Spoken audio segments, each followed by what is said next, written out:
Ministerio Buscando de Dios presenta al pastor Jorge Hernández Toca con un consejo de la palabra de Dios.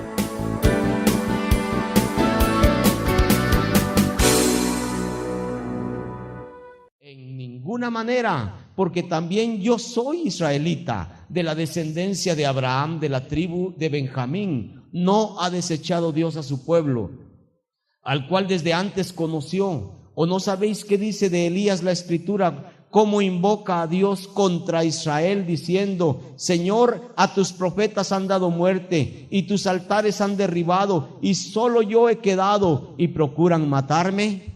Vamos a hablar esta mañana sobre evidencias, y óigalo bien por favor, evidencias de la gracia de Dios. Es posible que esta mañana aquí dentro de nosotros alguno de ustedes todavía no conozca a Jesucristo y tal vez esté renuente, como me decía aquella persona. Yo entiendo que Jesucristo es el Salvador, yo entiendo que Jesucristo es el que nos puede salvar, y entonces ¿por qué no le acepta? Le pregunto, y me dice: es que yo soy tan malo y tan perverso que para mí no hay perdón. Charles Swindoll, en uno de sus libros bien especiales, Diario de un viajero desesperado, dice: ¿ha notado usted que un hombre nunca gana bastante?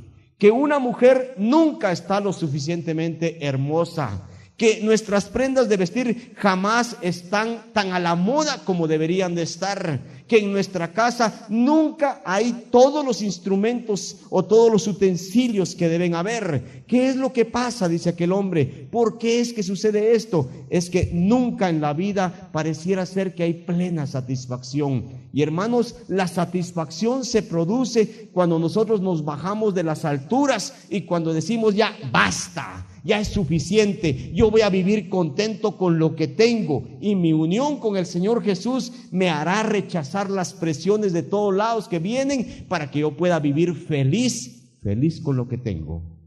Como la gente nunca está satisfecha con lo que tiene, con la belleza que tiene, con la ropa que se pone, así también presentamos la salvación, hermanos. Las religiones, las sectas falsas están presentándole al individuo, están presentándole al hombre que tiene que hacer obras para salvarse. Y ahí constantemente usted se da cuenta que hay grupos que andan tocando las puertas, vendiendo folletitos y haciendo tantas cosas. No crean que lo hacen porque se están muriendo, porque usted se convenza. Están haciéndolo porque ellos tienen que trabajar para ser salvos. Hay que hacer obras para ser salvos. ¿A cuánta gente se le ha dicho que tiene que hacer penitencias, que tiene que cargar, que tiene que hacer muchas cosas porque tienen que hacer algo para salvarse? Y muchos de nosotros tal vez venimos de ahí, en donde teníamos que hacer muchas obras para ser salvos. Y hermanos, Dios está diciéndonos que nunca vamos a poder llegar al límite mínimo de satisfacción para obtener la salvación por obras, por medio de las obras. Eso es imposible. Por eso es que el Señor estableció que la salvación no es por obras, sino que la salvación es por fe en Jesucristo. La salvación es por gracia, y cuando se habla de gracia se está hablando de un regalo inmerecido. Cuando usted recibe un regalo que no merece, eso es gracia. Usted recibe por gracia porque se le dio la gana al otro darle algo, pero usted no lo merece. Eso es recibir por gracia. Hablemos entonces de evidencias de la gracia de Dios. ¿Qué evidencias tiene este pasaje? Este pasaje nos presenta 3 comprobaciones, 3 demostraciones por medio de 3 personajes que vamos a estudiar esta mañana. Los 3 personajes son el apóstol Pablo, el profeta Elías y el rey David. Y estos 3 personajes en este estudio nos van a demostrar que, hermanos, la salvación es de Dios. La salvación le pertenece a Dios, y que usted no tiene ningún derecho a ella, que usted no tiene ningún merecimiento, ni portándose bien todo el tiempo, ni dando una limosnita por el amor de Dios todos los días y haciéndole el bien a la gente. Es bueno hacerlo, pero usted no se salva por hacer todo eso. ¿Cuánta gente está queriendo guardar la ley? Está guardando la ley de Dios. ¿Cuánta gente está guardando el sábado? ¿Cuánta gente está dejando de comer ciertas comidas porque con eso creen que están haciendo puntos para alcanzar su salvación? La salvación es de Dios y ninguno la merecemos. Por eso es que decimos que la salvación es por gracia. Hablemos entonces de evidencias, comprobaciones, demostraciones de la gracia de Dios. 3 evidencias tengo esta mañana para ustedes. La primera evidencia Pablo y su actuación. Versículo 1 y la primera parte del 2. Digo pues, ¿ha desechado Dios a su pueblo? ¿Ha desechado Dios a Israel? Pregunta él. Y la respuesta, en ninguna manera, porque también yo soy israelita, de la descendencia de Abraham, de la tribu de Benjamín. No ha desechado Dios a su pueblo, al cual desde antes conoció.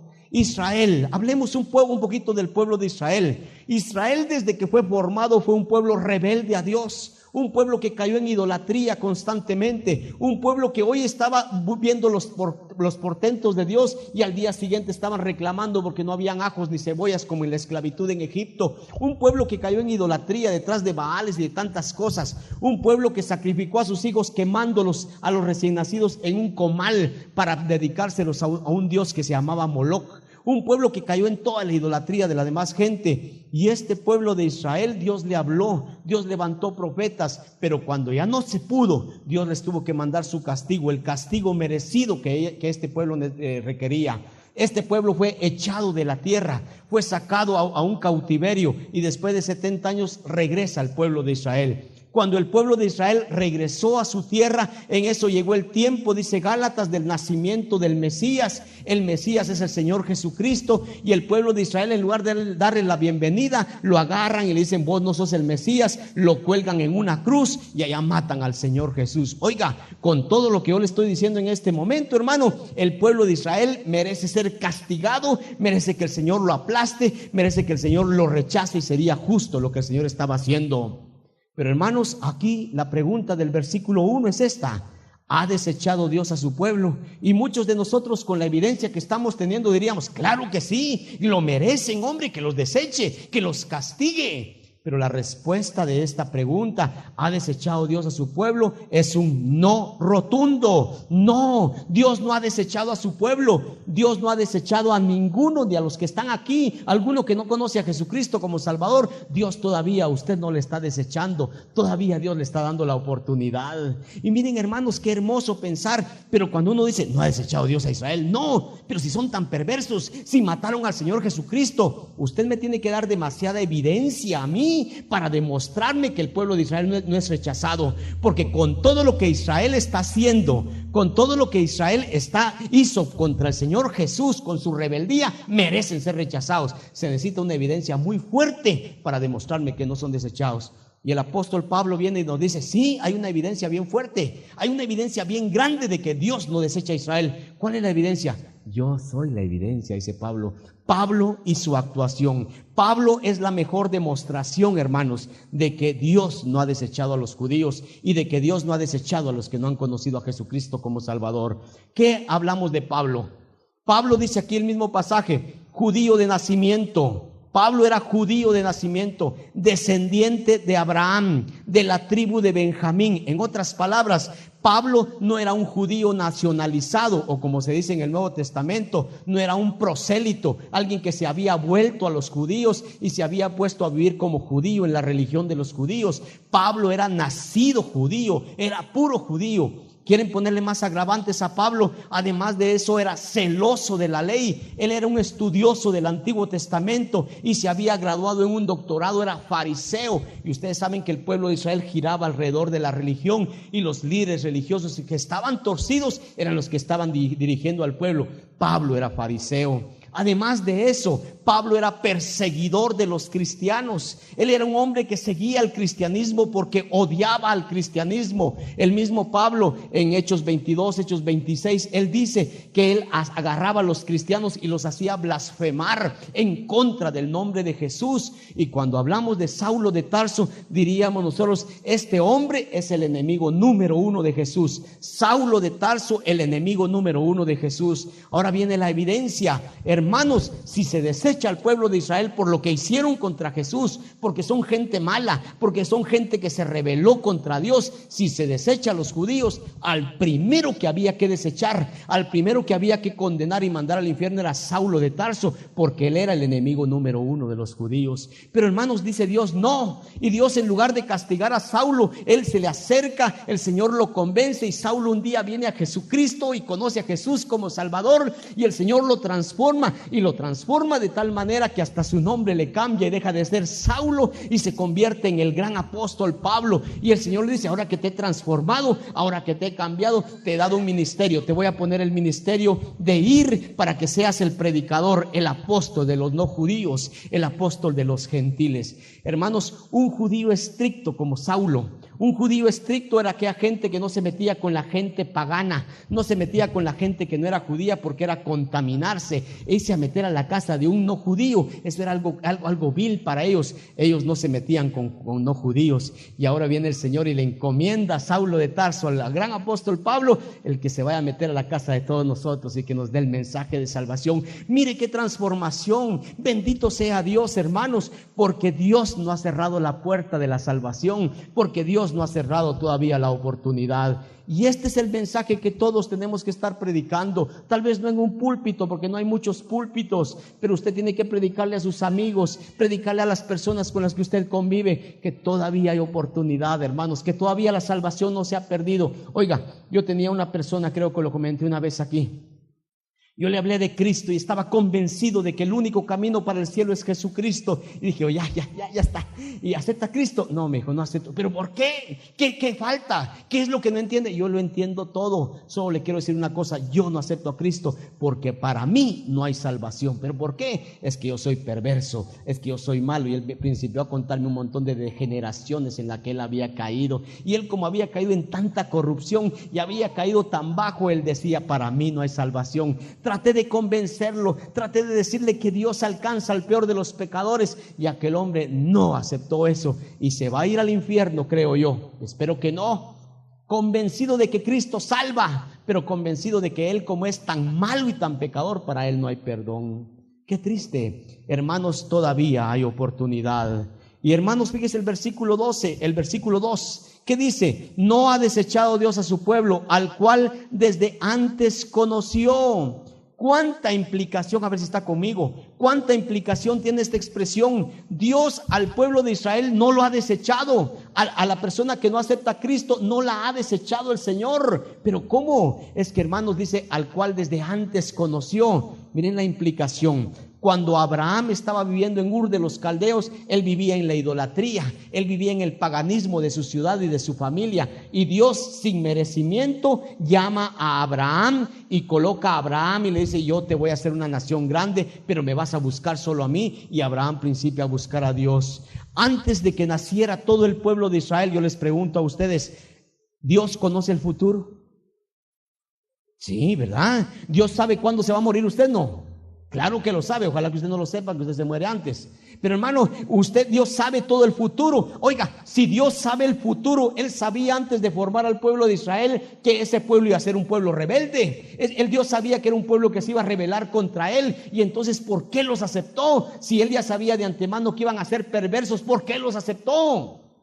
Y lo lindo es esto, hermanos, que Dios sabía. Y Dios sabe que la gente no se va a salvar por ser buena, por sus propios méritos, sino que la gente se va a salvar por gracia, por la misericordia de Dios. Y el pueblo de Israel, siendo tan rebelde, es una demostración de la bendición de Dios. Estamos hablando especialmente de Pablo. Y, hermanos, Pablo es uno de los monumentos más grandes a la gracia de Dios. Cuando usted piense en el apóstol Pablo, mire aquel monumento que está diciendo: la gracia de Dios es lo más grande que existe. Porque si la gracia de Dios alcanzó a Saulo de Tarso, a usted y a mí también nos tiene que alcanzar, hermanos. Esa es la gracia del Señor. Dios no ha desechado a su pueblo. Yo le pregunto: ¿cuántos perversos conoce usted hoy?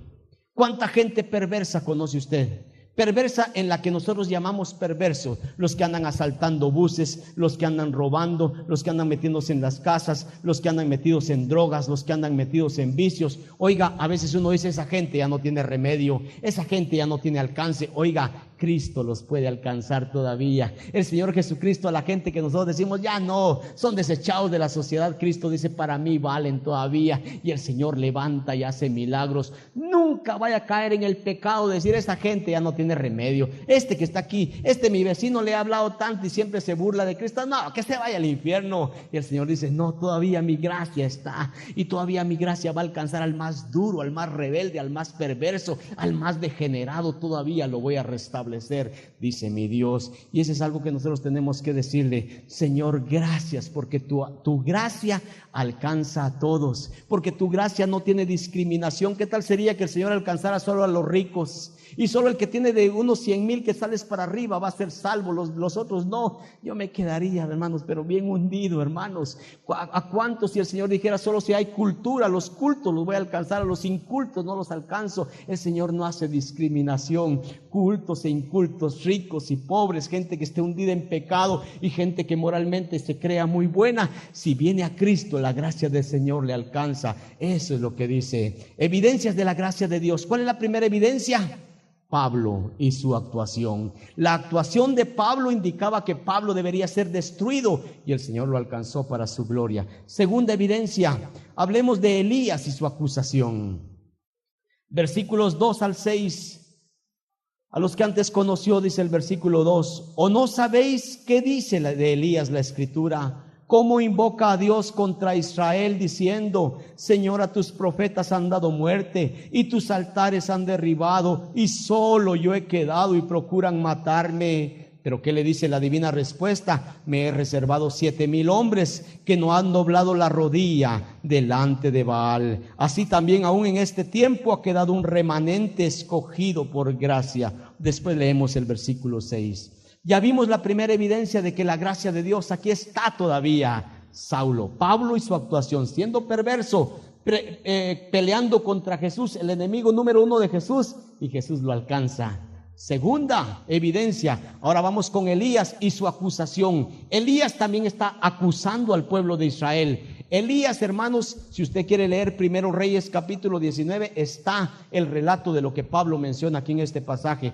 Y Elías está quejando con Dios de Israel. Dice: Señor, ese pueblo está perdido. Señor, ese pueblo está caído en la idolatría. Estaban adorando a los Baales. En el tiempo de Elías estaban dos reyes, un rey perverso que se llamaba Acab y la mujer más mala que la Biblia menciona. Esa mujer se llamaba Jezabel. Nunca le vaya a poner Jezabel a su hija, oye. Nunca le vaya a poner Jezabel aunque le suene bonito, porque Jezabel era terrible, era una perversa, era una mujer que debe estarse quemando en el infierno. Pero estaban reinando Jezabel y su esposo Acab.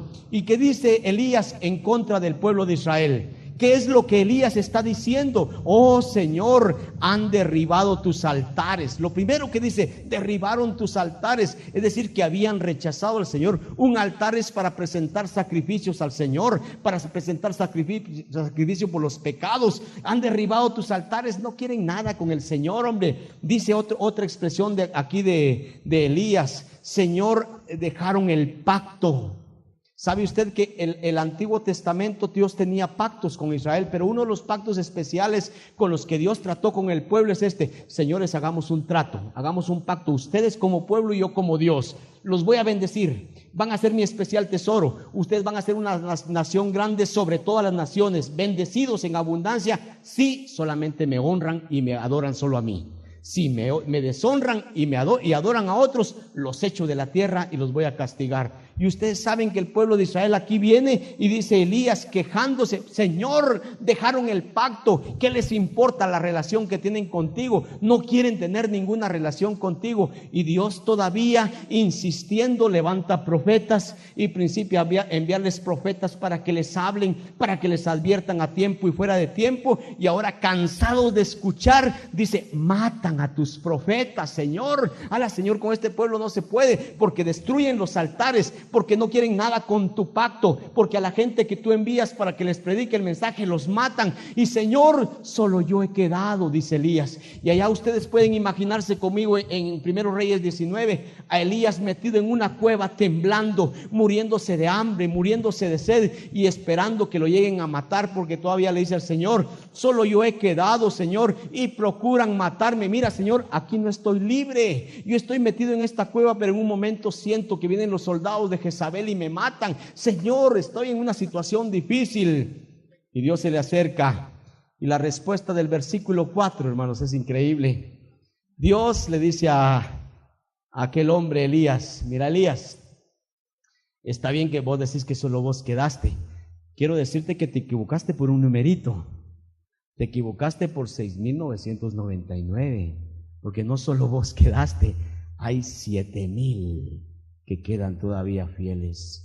Yo les pregunto, cuando hablamos de esos 7,000 hermanos, cuando hablamos de ese remanente, cuando hablamos de un remanente, hablamos de un grupito fiel, de un grupo infiel grandote. Un remanente es un grupo pequeño y el remanente se salva. Ahora es evidente que el remanente se salva no por pertenecer a Israel, ¿verdad? Es que como son muy buenos y como pertenecen a un pueblo muy bueno como Israel, por eso se salvan. No, Israel era un pueblo que está siendo acusado aquí de que no quiere nada con Dios. Pero a pesar de todo hay un remanente porque se salvan por gracia. Y esta mañana hay algunos aquí que no conocen a Cristo. Esta mañana ustedes tienen que entregarse a Jesús. Esta mañana ustedes tienen que venir a Jesús y decir: Señor, yo voy a aprovecharme esa gracia tuya. Estábamos orando esta mañana en la primera celebración. Aceptaron 2 personas al Señor Jesús. Qué emocionante fue. Para los que conocen al que le decíamos hermano Fidel Muñoz, hoy aceptó a Cristo, hermanos. Después de más de un año, hermanos, de que hermano y que vino aquí por jugar papi fútbol nada más, hoy vino convencido de que tenía que entregarse a Jesús. Una hijita de los hermanos, hermana Argentina y hermano Juanito, también vino esta mañana a Cristo. Qué emocionante. Y les estaba hablando yo esta mañana de que solo la gracia de Dios viene, pero que la muerte puede impedir que venga. Y en eso me vino un folletito, un anuncio donde me decían: por favor ore por la señora de Chocó, porque no pasa viva este día, se está muriendo. Y les decía: mire, es increíble pensar que usted hoy está vivo y hoy está diciendo mañana. Usted no sabe si mañana va a aparecer, porque la vida la da Dios y la quita cuando Él quiere. Ojalá, no quiero meter miedo a nadie, pero quiero decirle que la salvación es hoy, aprovechando hoy la vida, porque el mañana es incierto para nosotros. Salvos por gracia. Pero entremos un momentito a Elías. Y es posible que alguno de ustedes esta mañana pueda recibir esto como un reto fuerte de Dios. Imagínense a Elías metido en aquella cueva, todo humillado, oyendo ruidos y saliendo a ver si no lo van a matar, porque viene todo un ejército a matarlo. Solo yo he quedado. ¿No les parece familiar a ustedes esa expresión? Solo yo he quedado, solo yo he quedado. Y no es cierto que algunos de nosotros queremos darnos siempre a la lástima, hermanos. Solo yo he quedado. Es que mire, la verdad que a mí nadie me quiere. Es que yo soy un desechado. Es que la gente a mí no me toma en cuenta. Es que a mí todo me sale mal. Es que todos me desprecian. Es que yo soy un inútil. No es usted de esas personas. Solo yo he quedado. Hermanos, yo quiero decirle que los que estamos en Cristo, a pesar de nuestras crisis, a pesar de nuestros problemas, y esta mañana yo le decía: hermanos, yo como pastor muchas veces necesito que alguien venga y me dé un abrazo y me diga: ánimo, vamos para adelante. Y yo sí necesito que se me fortalezca, que se me anime, pero yo no voy a estar dado a la lástima de mi gente. Yo no voy a estar diciéndole a la gente: oren por mí que ya no aguanto, y quejándome a cada momento, porque yo tengo que ser más que vencedor en el nombre de Cristo. Y usted, hermano, que está pasando problemas en este momento, usted levántese esta mañana diciendo: a pesar de mis problemas, yo no soy digno de lástima de nadie, yo soy más que vencedor por medio de Cristo. Y hermanos, cuidado con que estamos cayendo: es que nadie me quiere, es que nadie me comprende, es que nadie me visita, es que nadie, que usted levántese, porque usted tiene a Cristo, y en Cristo somos más que vencedores. Y una advertencia: las personas que quieren siempre estar recibiendo mucha atención de los demás, aquellas personas que solo viven pensando en que nadie los quiere, en que hay que estarlos acuchuchando, en que hay que estarlos atendiendo, esas personas que quieren recibir mucha atención de los demás, pronto hacen que los demás se cansen de estársela dando. Hermanos, si usted está buscando y solo dándose a la lástima, y después de 30 veces de darse a la lástima y darse a la lástima, la gente dice: ya me aburrí de esta, que se vaya. Cuidado, hermano, porque los que estamos en Cristo, aunque nos necesitamos unos a los otros, cada vez que tenga problemas, busque a su pastor, que su pastor ore y que llore con usted. Pero usted es más que vencedor, ¿verdad? Más que vencedor en Cristo. Y los problemas a nosotros no nos van a botar. ¿Han visto ustedes el ateísmo últimamente? ¿Han visto el ocultismo, hermanos? ¡Hala, qué terrible cómo está el ocultismo abierto! Miren los canales del cable. Anuncian a cada ratito a todos los que están en horóscopos, aquel afeminaote, ¿cómo se llama? Piscis, ¿cómo se llama? ¿Cómo? Walter.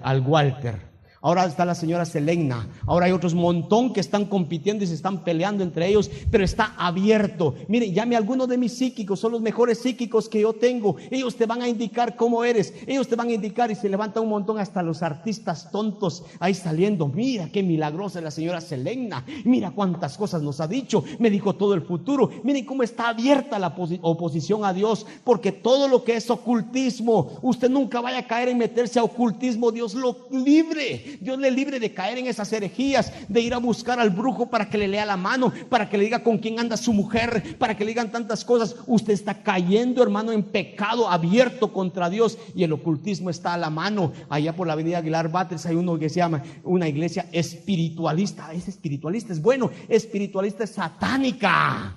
Hermanos, todo lo que es abierto ahora contra Satanás, ahí está a la mano de la gente. Y uno dice, ala, hermanos, qué rebeldía la que hay contra Dios. Es que Dios debería de castigarlos y mandar fuego del cielo y hundirlos. Oiga, hermano, cuidado, todavía Dios tiene oportunidad para esa gente. Y todavía esa señora Selena puede conocer a Jesucristo como Salvador. ¿No se acuerdan de Porcel, un perverso, uno que estaba haciendo tantas pornografías? Y el Porcel hoy daba a Jesucristo. Y el Porcel, que nadie daba nada por él, hoy es un hombre que está haciendo programas para Jesús. Hermanos, Cristo cambia las vidas. Cristo hace milagros. A usted le hizo el milagro, a mí me lo hizo, a mí me transformó. A los pocos que están aquí sin Cristo, Dios les puede cambiar sus vidas y hacerles felices. Venga Jesucristo, que todavía hay oportunidad. Pero mire el énfasis del versículo 6, qué fascinante ese versículo 6. Pero es un trabalenguas, así que cuidado con el trabalenguas. Mire el versículo 6. Y si por gracia, ya no es por obras. De otra manera, la gracia ya no es gracia. Y si por obras, ya no es gracia. De otra manera, la obra ya no es obra. Es un trabalenguas. Yo se lo voy a explicar. Aquí se está haciendo énfasis sobre la gracia. Se nos está diciendo, a ver si está conmigo, hay dos puntos de vista con respecto a la salvación. La salvación por gracia, y algunos que creen que la salvación es haciendo obras. Una es correcta, la gracia, la otra es incorrecta y antibíblica. Las dos no se pueden mezclar, dice, porque la gracia, si tiene obras, ya no es gracia, y las obras, si tiene gracia, ya no son obras. Eso es lo que dice el versículo. Entonces tienen que ser separadas. No hay gracia y obra. Por ejemplo, los sabáticos están mezclando las dos cosas. Dice, ¿quién acepta a Cristo como Salvador? Y uno dice, ahora son evangélicos y acepta uno a Cristo. Ahora ya hizo Cristo su parte, ahora usted haga la suya, guarde el día sábado. Están mezclando gracia con obras. No se puede, dice el apóstol Pablo. O es solo gracia, o usted intente salvarse por obras, pero de todos modos se va a ir al infierno. Hermanos, las obras, ¿qué son? Las obras son un esfuerzo del hombre por hacer méritos para ver si algún día alcanzan la salvación, y toda la vida van a estar brincando, buscando hacer méritos, y nunca van a llegar al límite mínimo de Dios. Pero la gracia, ¿qué es? La gracia es reconocerse indigno y levantar la mano y extenderle, decirle, Señor, yo recibo de ti lo que no merezco, y el Señor le da la gracia, como gracia le da la salvación de regalo. Eso es para nosotros la salvación que dice aquí el apóstol Pablo. Hermanos, demos gracias a Dios porque todavía su gracia está, porque todavía algunos parientes de ustedes que no conocen a Cristo pueden ser salvos, hermanos, porque usted, aunque usted diga, ya no hay esperanza, en Cristo todavía hay esperanza. Glorifiquemos a Dios. Hemos hablado de dos cosas. La primera, la salvación es por gracia, estamos diciendo. La salvación es indiscriminada, evidencias de la gracia de Dios. Primero, Pablo y su actuación, qué gran evidencia. Qué gran demostración. Segundo, Elías y su acusación. Aún acusando a los judíos, Elías, Dios le demuestra a Elías que hay salvación por gracia. Tercera evidencia, hermanos, David y su imprecación. Voy a explicar antes de entrar a esto qué es imprecación. David y su imprecación. Imprecación es el acto del hombre por medio del cual le demanda a Dios que actúe para castigar a los malos, o para castigar a la gente que le está haciendo mal. Por ejemplo, esta mañana alguien me ofendió y alguien me dio una gran gritada, y yo vengo a orar al altar, Señor, en el nombre de Cristo, yo soy tu siervo, y en el nombre de Cristo esa gente que me ofendió, ahorita que llegue a la esquina, que le atropelle un carro para que le demuestres tú que tú eres Dios, Señor. Otra gente aquí pasó gritando aleluya y nos maltrató como evangélicos, Señor, mándales un rayo para que les demuestres que tú estás con nosotros, en el nombre de Cristo, que les caiga un rayo. Y cuando sale uno, gente muerta por el rayo, bendito sea Señor, alabado sea tu nombre. Eso es una oración imprecatoria, pedirle a Dios que mande castigo contra la gente que lo merece. Voy a explicar más adelante por qué usted y yo no podemos orar ya así. Pero David, que estaba en el Antiguo Testamento, David tiene una oración imprecatoria delante de Dios. Mire el versículo 7 primero. ¿Qué pues? Lo que buscaba Israel no lo ha alcanzado, pero los escogidos sí lo han alcanzado y los demás fueron endurecidos. ¿Qué buscaba Israel como nación, hermanos?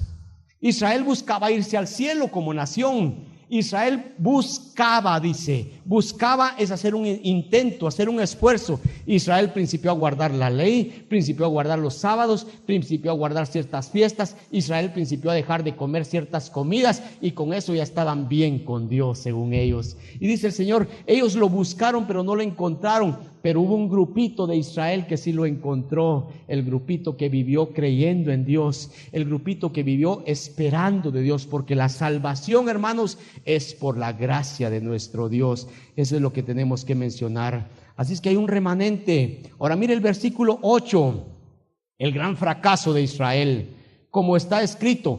¿En dónde está escrito? Isaías capítulo 29 es esta referencia. Dios les dio espíritu de estupor, o sea, como atontados, están idos, no se dan cuenta de lo que pasa. Dios les dio ojos que no vean, oídos que no oigan hasta el día de hoy. ¡Hala, qué tremendo! Miren cómo está Israel, hermanos, está como oídos, está sin oídos que no oyen, ojos que no miran espiritualmente, y se les habla de Cristo y está toda la evidencia de la palabra y están como con estupor, como asonzados, dice aquí la Biblia, y no están conociendo a Cristo. ¿Cuánta gente hay por el mundo que está así, hermano, con espíritu de estupor, viendo tan fácil la salvación en Cristo y todavía están dispuestos a hacer méritos para alcanzarla, y otros pudriéndose en el pecado, simplemente en hundirse? Ahora viene la imprecación en los versículos 9 y 10. Hermanos, hoy quiero que se fije, en el Antiguo Testamento no estaba completa toda la revelación. La revelación de Dios se fue dando en una forma progresiva. Y en el Antiguo Testamento, en los salmos, hay muchos salmos que se les conoce como salmos imprecatorios. O sea que los salmistas clamaban a Dios pidiendo que castigara a los malos. Hoy en nuestro tiempo, con toda la revelación, con el Nuevo Testamento, el Señor nos prohíbe que oremos en una forma imprecatoria, porque el Señor Jesús por lo menos dice, hay que amar a sus enemigos. Ya no puedo orar por los enemigos para que los castigues. No, ora por ellos. El apóstol Pablo en el capítulo anterior, capítulo 10, dice, mi oración a Dios, hermanos, es por los judíos. ¿Para qué? Para salvación, no para que Dios los castigue, como decía Elías, mátalos, Señor, castígalos porque han matado a tus profetas. Ahora la oración es para que sean salvos los que no son salvos. Y hermanos, el mismo apóstol Pablo, dentro de 3 domingos vamos a estudiar esto, Romanos capítulo 12, dice, si tu enemigo tiene hambre, dale de comer. Si tu enemigo tiene sed, dale de beber. Haciendo esto, llamas de fuego, unas brasas le vas a poner en la cabeza, se va a sentir mal. ¿Cómo es posible que tú tenías que pagarle mal y le pagaste bien por mal? Eso es lo que ahora dice la Biblia. No podemos hacer oración imprecatoria, pero David sí hace una oración imprecatoria, y está en el versículo 9 y en el 10. Miren cómo dice: se ha vuelto su convite en trampa y en red, en tropezadero y en retribución. Se han oscurecido sus ojos para que no vean, y agóbiales la espalda para siempre. ¿Qué es lo que está diciendo aquí el salmista, hermanos? Señor, castígale severamente. Ahora, la palabra convite, quiero que la miren. La palabra convite del versículo 9, en el idioma original, estamos tomando el Salmo 69, que es un salmo imprecatorio. En el Salmo 69, la palabra convite hay que traducirla exactamente, dicen los conocedores, en lugar de convite, en mesa. Entonces quiere decir, sea vuelta su mesa en trampa y en red.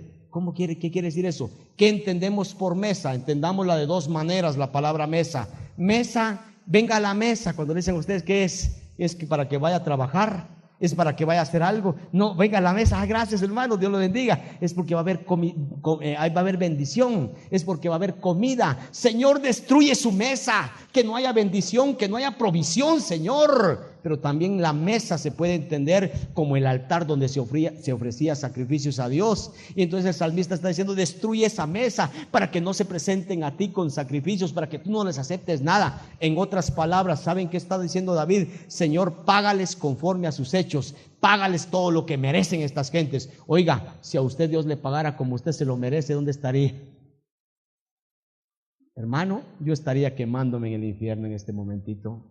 Pero como Dios no me dio lo que merezco, sino me dio su gracia, yo soy salvo por la gracia de Dios. Ahí es donde uno aprende a valorar la salvación, hermanos. Hay gente que está viviendo, pudriéndose, cae en vicios, viene a reconciliarse, hay un montón de pecados, se reconcilia. Hermano, cuando uno valora la gracia de Dios, uno principia con luchas, pero a vivir fiel al Señor, a vivir en servicio a nuestro Dios. Quiero finalizar. El pasaje en los versículos 11 y 12, ¿sabe qué dice? Dice que el pueblo de Israel tropezó, pero no porque Dios quiere aplastarlos. Tropezaron ahora sobre el árbol caído, todos hacen leña. Voy a aplastarlos ahora que tropezaron. No, dice el Señor, y esta es la máxima del versículo 12. Fíjese el 12. Si su transgresión de Israel, ¿verdad?, es la riqueza del mundo, y su defección, o sea, su defecto, su falta, es la riqueza de los gentiles, ¿cuánto más su plena restauración? ¿Saben que Dios, dice el versículo 11, permitió que el pueblo de Israel se apartara de Dios y abrió la puerta para nosotros, para que fuéramos salvos los no judíos? Y dice: voy a provocarlos a celos a estos. Y ahora que todos los gentiles, los más bajos que ellos, nosotros, estamos aceptando a Cristo, a ver si Dios les provoca a celos, dice. Y hermanos, fíjese lo que dice: si el fracaso de Israel, porque oiga, cuando Israel fracasó matando a Jesucristo, Dios abrió la puerta para los no judíos, para usted y para mí. Si el fracaso de los judíos fue bendición para nosotros porque conocimos a Cristo, ¿cuánto será cuando ellos sean restaurados? Dice, ¿puede imaginarlo usted? Si ahora que están fracasados fue bendición, cuando Dios los restaure, porque dice la Biblia que van a ser restaurados antes de la tribulación, ¿cómo va a ser? Yo no puedo calcular, pero sí puedo imaginar el reino de Cristo en esta tierra, un reino de paz. Porque si el fracaso de Israel es bendición para mí, el triunfo de Israel va a ser mucho más bendición para mí. Hermanos, esta mañana yo les pregunto, ¿cuántos de ustedes están viviendo una vida pura? ¿Cuántos de ustedes están viviendo una vida transparente de ejemplo a los demás? Papás, somos ejemplo de nuestra familia. Mamás son ejemplo de sus hijos. Hermanos, ustedes están viviendo una vida recta, que nadie esté señalando a Cristo. ¿Cuántos de ustedes están siendo tropiezo para que otra gente no venga a Cristo? Porque para ser evangélico como aquel, para ser evangélico como ese, para ser evangélico mejor sigo como sigo, dice mucha gente. A veces la gente busca pretextos, pero yo tengo que ser ejemplo de los demás. Y tal vez esta mañana, si usted es mal ejemplo, pídale a Dios que le bendiga y que usted valore la gracia de Dios. Hay evidencia de que la gracia de Dios todavía está, pero esta mañana puede ser que alguien no tenga.